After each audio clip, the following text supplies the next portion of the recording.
मैंने अपना पहला अटेम्प्ट 2 महीने की तैयारी में दिया। शुरुआत में तो मैं थोड़ा डर सी गई थी कि मैं तो बहुत कम तैयारी के साथ ये एग्ज़ाम दे रही हूँ, पता नहीं क्लियर होगा या नहीं होगा। मुझे हमेशा से ऐसा लगता था कि इंटरव्यू के अंदर मेरे नंबर बहुत अच्छे आएंगे। इंटरव्यू में मेरे नंबर बहुत कम थे, सिर्फ 151 नंबर।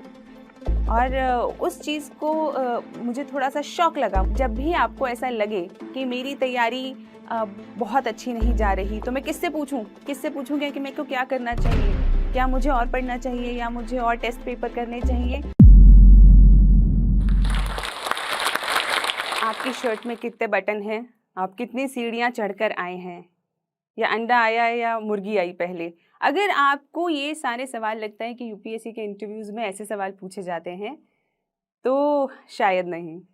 हो सकता है कि किसी पैनल ने ये देखा हो कि कैंडिडेट ने जब सारे जवाब दे दिए तो एक सेल्फ अवेयरनेस या उस व्यक्ति की प्रेजेंस ऑफ माइंड को चेक करने के लिए हो सकता है कुछ ऐसे अटपटे सवाल पूछे गए हों, लेकिन आम इंटरव्यूज़ में ऐसा नहीं होता। तो आज मैं अपनी लाइफ जर्नी के साथ साथ 2-3 मुद्दे एड्रेस करना चाहूँगी। पहला, कि जो इंटरव्यू बोर्ड है वो क्या देखता है एक कैंडिडेट के अंदर, और दूसरा कि बहुत सारे जो कैंडिडेट्स होते हैं उन्हें स्ट्रगल्स बहुत बड़ी लगने लगती है। उन्हें ऐसा लगने लगता है कि यूपीएससी की तैयारी के अंदर वो बहुत स्ट्रगल कर रहे हैं, बहुत सारे चैलेंजेस आ रहे हैं। किस तरीके से उनको बदला जाए, उन चैलेंजेस को अपॉर्चुनिटी में बदला जाए, उस तरीके के बारे में मैं बात करूंगी। नमस्कार दोस्तों, मेरा नाम है डॉक्टर तनु जैन।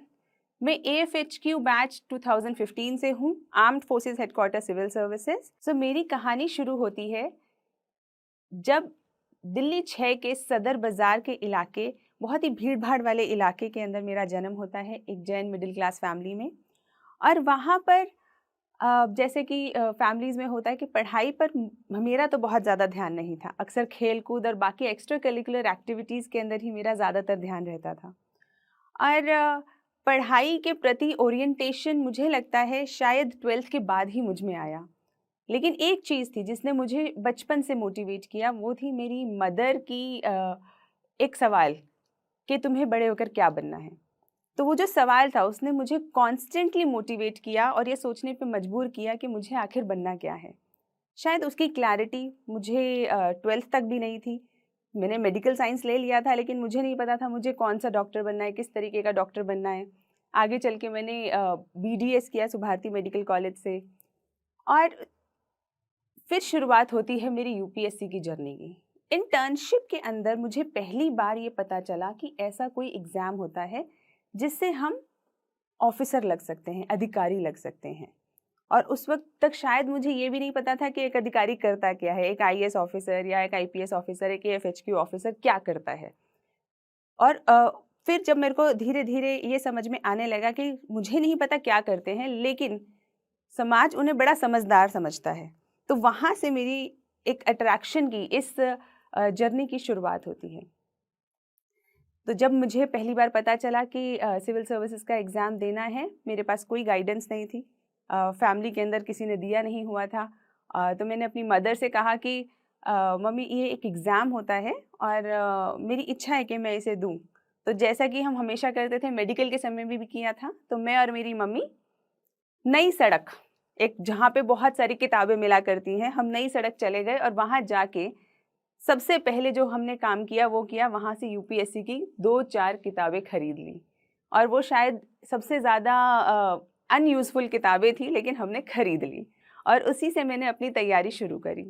फिर जैसे कहते जहाँ चाह होती है वहाँ राह होती है, दोस्त मिलते गए, कारवां बनता गया, नए नए लोग, नए नए फ्रेंड्स मिले जिन्होंने मुझे धीरे धीरे करके गाइड किया, और मैंने अपना पहला अटेम्प्ट 2 महीने की तैयारी में दिया। तो जब मैं अपने कई दोस्तों से मिलती थी तो वो अक्सर मुझे बताया करते थे कि नहीं, 2 साल की तैयारी लगती है यूपीएससी का प्रीलिम्स क्लियर करने में। पहले आप GS की कोचिंग करेंगे, फिर आप पूरा साल कोचिंग करेंगे, उसके बाद आप तैयारी करेंगे, सेल्फ स्टडी करेंगे, और फिर जाके आप कहीं प्रीलिम्स का एग्ज़ाम देंगे, तब आप क्लियर कर पाएंगे। तो शुरुआत में तो मैं थोड़ा डर सी गई थी कि मैं तो बहुत कम तैयारी के साथ ये एग्ज़ाम दे रही हूँ, पता नहीं क्लियर होगा या नहीं होगा। लेकिन मैंने सोचा बहुत सारे अटेम्प्ट हैं, चलो दे देते हैं, एक अटेम्प्ट तो देते हैं। और मैंने बहुत जी तोड़ तैयारी करी और 2 महीने के अंदर ही मेरा प्रीलिम्स क्लियर हो गया। ये मैं आपको इसलिए बता रही हूँ क्योंकि बहुत बार अक्सर बच्चे इस कॉन्फिडेंस को लूज़ कर जाते हैं कि दुनिया क्या कह रही है। दुनिया कह रही है कि तुमसे नहीं होगा, दुनिया कह रही है कि जो ये तैयारी है ये 2 साल में होती है, 2 दिन में नहीं होती या 2 महीने में नहीं होती। ये सब दुनिया कह रही है, ये वो नहीं है जो आपके लिए ज़रूरी है। क्यों? क्योंकि आप अपनी कैपेबिलिटी को, अपनी आपकी जो इच्छा शक्ति है, आपकी जो मेहनत है, वो सिर्फ़ आप जानते हैं, वो दुनिया नहीं जानती। तो अगर आप किसी भी तरीके से ये विश्वास करके उनके हिसाब से अपनी तैयारी को चालू रखेंगे, तो कहीं न कहीं फ़र्क आ जाएगा। तो इसीलिए अच्छा है कि आप अपने आप पे विश्वास करके इस तैयारी को जारी रखें। तो मैंने जब 2 महीने में प्रीलिम्स क्रैक किया, तो उस वक़्त शायद मुझ में थोड़ा कॉन्फिडेंस बढ़ गया कि हाँ, मैं ये एग्ज़ाम निकाल सकती हूँ, मैं ये एग्ज़ाम को क्रैक कर सकती हूँ। लोग अक्सर पूछते हैं कि आपने उन 2 महीनों में कैसे तैयारी करी कि आपने प्रीलिम्स क्रैक कर लिया? तो मैं कहती हूँ कि मैंने सिर्फ़ बेसिक बुक्स सबसे पहले ख़त्म करी। अक्सर क्या होता है जो लोग यूपीएससी की तैयारी कर रहे होते हैं तो मन में एक मिथ बैठ जाता है कि पता नहीं कितनी एक्स्ट्रा ऑर्डिनरी तैयारी करनी है, शायद 100-200 किताबें पढ़नी होती होंगी, उसके बाद शायद जाके एग्ज़ाम क्लियर होगा। लेकिन मेरा खुद का एक्सपीरियंस रहा है, मैंने जितनी बार प्रीलिम्स दिया, क्लियर किया, मैंने 4 इंटरव्यूज़ दिए, तो कि आप अगर बेसिक तैयारी सबसे पहले कर लें और उसके बाद प्रैक्टिस करें, इतनी तैयारी भर से लगभग काम हो जाता है। लेकिन क्योंकि सच में तैयारी तो कम थी ही, उस साल मेरा मेंस नहीं हुआ और वो जो असफलता थी, उसने सबसे पहले मुझे ये सोचने पे मजबूर किया कि क्या क्या ऐसी मैं गलतियाँ कर रही हूँ जिसके कारण से मेरे मेंस के अंदर उतने अच्छे नंबर नहीं आए। और वहीं से मेरी सेल्फ एनालिसिस की जर्नी स्टार्ट होती है। मैंने एनालाइज़ किया कि किस-किस जगह पर मैंने अपने तैयारी को अप टू डेट नहीं रखा, कहाँ-कहाँ पे मैंने मेरे आंसर राइटिंग्स के अंदर प्रॉब्लम है, क्या मैंने मॉक टेस्ट्स कम दिए हैं। तो ये सारे जो भी अलग-अलग चैलेंजेस थे, उनको मैंने एनालाइज़ किया, एक डायरी में लिखा और हर तरीके से कोशिश करी कि उनको एक-एक करके एड्रेस किया जाए। So this is one of the ways जहाँ पे आप दुनिया से एक वैलिडेशन नहीं माँगते, दुनिया से अपने सवालों के जवाब नहीं माँगते, आप अपने आप से उन सवालों के जवाब देने की, खोजने की कोशिश करते हैं। And this is what I always tell aspirants also कि जब भी आपको ऐसा लगे कि मेरी तैयारी बहुत अच्छी नहीं जा रही, तो मैं किससे पूछूँ? किससे पूछूँगी कि मेरे को क्या करना चाहिए? क्या मुझे और पढ़ना चाहिए या मुझे और टेस्ट पेपर करने चाहिए? ठीक है, जो सामने वाला व्यक्ति है आपको थोड़ा-सा गाइड कर सकता है, लेकिन दिल की सच्चाई से अगर आप पूछेंगे, अपने आप से अगर आप पूछेंगे तो हमें अक्सर हम सबको पता होता है कि हमारी तैयारी किस लेवल की है। क्या हमने पढ़ाई ईमानदारी से नहीं करी है या हम सिर्फ़ दूसरों को दिखाने के लिए पढ़ाई कर रहे हैं या हम पढ़ाई तो कर रहे हैं लेकिन क्या हम अपने सेल्फ इवैल्यूएशन पे, सेल्फ एनालिसिस पे उतना ध्यान दे रहे हैं या नहीं दे रहे हैं। तो ये सब हमारे मन को, हमारी अंतरात्मा को पता होता है। तो जहाँ सबसे पहला जो सवाल होने चाहिए आपके, वो आपकी अपने आप से होने चाहिए और वहीं से आपको जो चैलेंजेस नज़र आएँ, उन्हें आप एड्रेस करें। तो जब मैंने अपने चैलेंजेस आंसर राइटिंग के चैलेंजेस को ओवरकम किया, तो बिल्कुल ओवरकम करते ही मेरा मेंस क्लियर भी हो गया। नेक्स्ट अटेम्प्ट के अंदर प्रीलिम्स क्लियर हुआ, फिर मेंस क्लियर हुआ और मुझे हमेशा से ऐसा लगता था कि इंटरव्यू के अंदर मेरे नंबर बहुत अच्छे आएँगे क्योंकि स्कूल के समय से ही डिबेट्स में पार्टिसिपेट करना, स्पीचेस देना, दोस्तों के साथ बात करना, तो मेरे को अक्सर और राष्ट्रीय, अंतर्राष्ट्रीय मुद्दों पर हमेशा से मेरे को ऐसा लगता था कि मुझे जानकारी है और यही शायद वो सब क्राइटेरियाज़ थे जो उस वक़्त तक मुझे लगते थे कि एक पर्सनैलिटी का हिस्सा होते हैं। और जब मैंने अपना पहला इंटरव्यू दिया, उसके बाद मुझे ऐसा लगा कि शायद इस साल तो मेरा सिलेक्शन हो ही जाएगा। अब तो बस टॉप रैंक्स में आने की देरी है। लेकिन जब रिज़ल्ट आया तो मुझे समझ में आया कि सिलेक्शन तो हो गया लेकिन इंटरव्यू में मेरे नंबर बहुत कम थे। सिर्फ़ 151 नंबर थे। और उस चीज़ को मुझे थोड़ा-सा शॉक लगा। मुझे एक शॉक लगा कि इंटरव्यू में जिस चीज़ के ऊपर मैं काउंट कर रही थी, उसके अंदर मेरे इतने कम नंबर और फिर जब मैंने अपना अगला अटेम्प्ट दिया, तो जैसा कि मैंने पहले मेंस के साथ अपनी एक प्रोसेस को दोहराया था, वैसा ही मैंने इंटरव्यू के साथ किया। I started a journey of self evaluation, जहाँ पे मैंने ये जानने की कोशिश की कि कहाँ कहाँ पर्सनैलिटी के कौन से ऐसे पॉइंट्स होते हैं जिन पर हमें ध्यान देना चाहिए, जो यूपीएससी को चाहिए। और इसके लिए सबसे अच्छा तरीका है कि जिस किसी ऑफिसर को आप आइडलाइज करते हैं, जिस किसी बड़े अधिकारी को आप देखते हैं, आप ये देखिए कि उनकी पर्सनैलिटी कैसी है, वो किस तरीके से बात करते हैं। तो वो जो बात करने का तरीका है, वो जो पर्सनैलिटी है, वो आपके लिए गाइडेंस बन सकती है। मैंने तो वहीं से गाइडेंस ली। तो जब मैंने ये महसूस किया कि जो इंटरव्यू के पर्सपेक्टिव में एक स्थिरता चाहिए, एक काम पर्सनालिटी चाहिए, वो आपको धीरे धीरे गेन करनी चाहिए। क्योंकि हमें गली में अंकल आंटी जैसे बात नहीं करनी कि कुछ भी बिना किसी फैक्ट्स के, बिना किसी रीज़न के, बिना किसी एनालिसिस के अगर हम बात करते हैं तो वो कैसी बात हो जाती है, वो एक गली की बात हो जाती है, जैसे हम गलियों में बात करते हैं, किसी दोस्त से बात करते हैं। लेकिन जब आप एक अधिकारी बनने के विषय में सोच रहे हैं, जब आपको उसके लिए जज किया जा रहा है, तो आपको जो बात करनी है वो फैक्ट्स के साथ, रीजंस के साथ, आर्ग्यूमेंट्स के साथ सपोर्टेड होनी चाहिए। मेरी कहानी का जो हिस्सा रह गया था कि जब मेरे नंबर कम आए, मैंने इनर ट्रांसफॉर्मेशन किया, बहुत सारा एनालिसिस किया, और उसके अंदर मेरी मदद करी मेरे फ्रेंड, गाइड एंड फिलोसोफर, जो मेरे अजीज़ दोस्त, जो अब मेरे हस्बैंड भी हैं, वात्सल्य कुमार। और हम दोनों ने बहुत काम किया इस पे। और उसके बाद जब मैंने इंटरव्यू दिया तो मेरे 200 नंबर आए, एंड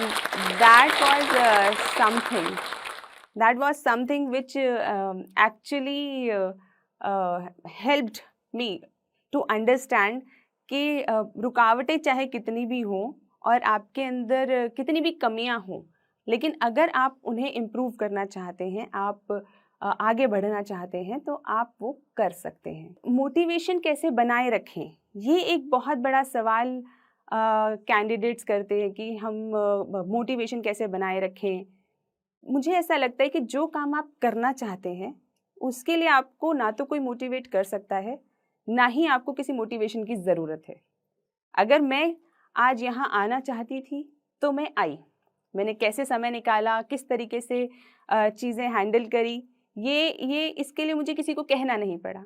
तो इसी तरीके से अगर आपको सिविल सर्विसेज की तैयारी करनी है, आपको नीट की तैयारी करनी है, आईआईटी की तैयारी करनी है, आपको किसी जॉब इंटरव्यू के लिए जाना है, अगर आपको वो करना है तो उसके लिए आपको कोई मोटिवेट नहीं कर सकता। That has to be your internal motivation, क्योंकि वो आपको करना है। उसके लिए आप क्या स्ट्रगल करेंगे, क्या रात की नींद को सैक्रिफाइस करेंगे, क्या आप मेहनत करेंगे, किस तरीके से आप करेंगे, that has to be your own challenge. ये आपकी ज़िंदगी का अपना चैलेंज है, जिसका जवाब आपको खुद ढूंढना है। कोई और इसका जवाब आपको नहीं दे सकता। रुकावटें तो जीवन में बहुत आएंगी, डर भी लगेगा, निराशा भी होगी, पर यही जीवन का रास्ता है। ये परेशानियां सिर्फ पड़ाव हैं। इन बाधाओं के आगे अगर थक गए, झुक गए या रुक गए तो सिर्फ बातें रह जाएंगी कि ये कर लेते तो यह हो जाता, वो कर लेते तो वो बन जाते। लेकिन अगर सच में कुछ बनना है तो हिम्मत तो दिखानी होगी, हिम्मत तो दिखानी होगी। Thank you. उन्होंने मेरा सीवी लिया और मेरे हाथ पे ही रख दिया। बोला तुम यूपी वाले आ क्यों जाते हो जब तुम्हें बोलना ही नहीं आता। मेरा नाम लक्ष्मी वर्मा है। मैं बेसिकली फिरोजाबाद यूपी से हूँ। फर्स्ट टाइम जब दिल्ली आई तो मेरा पहला इंटरव्यू था, तो उनका फर्स्ट क्वेश्चन ये था कि इंट्रोड्यूस योरसेल्फ।